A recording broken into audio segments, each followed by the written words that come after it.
Responsibility and Budget Management Panel has submitted its report on the Fiscal Consolidation Roadmap to the Centre.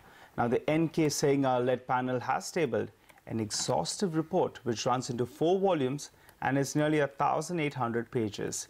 Here is more from the head of the FRBM panel on the key recommendations. The optimum debt to GDP target for India should be around 60%, 40% for the central government and 20% for the states.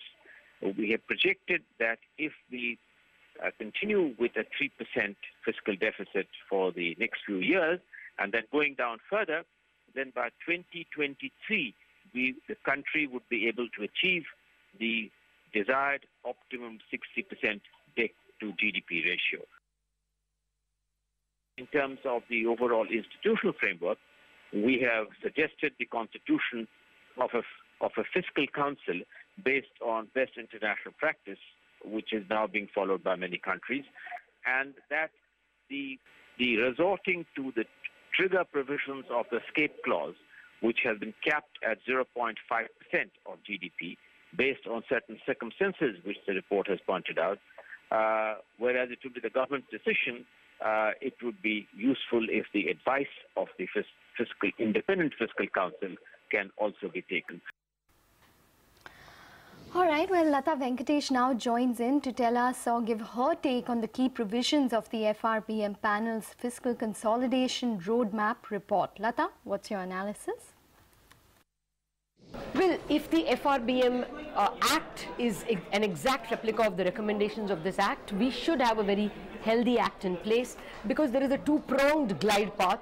You're bringing the debt to GDP ratio down to 60%, that is 40% for the centre and 20% for states. Simultaneously, you're also giving a step-by-step timetable in the form of bringing down the fiscal deficit as a percentage of GDP by about quarter percentage point or 20 basis points every year. Now, there are many loopholes. The government can at any point in time say that this is an extenuating and difficult year, and therefore we are choosing not to abide and take that 0.5% leeway which the Act is providing or the recommendations are providing. Therefore, it is very necessary that the Fiscal Council also be in place and be staffed with men of very high integrity, made reasonably autonomous, so that they can comment or advise the government on whether the circumstances exist to deviate from the plan.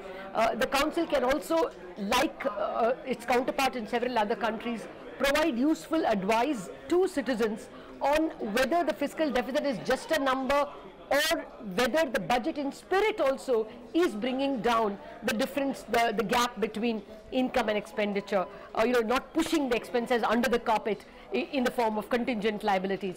So the Fiscal Council is one of the biggest contributions of the FRBM committee, and it has its predecessor. The 14th Finance Commission spoke about it, the 12th Finance Commission spoke about it. We will have to see when the Act comes in, probably in the next session of Parliament, whether all the recommendations are taken. If it is, it will be a useful addition. But again, there will have to be enough power in the Fiscal Council and in the other bodies to ensure that Parliament doesn't keep on pushing the target by 1 year as it has been doing in the past. Now, that will depend only on an active citizenry, I suppose, and of course on market forces.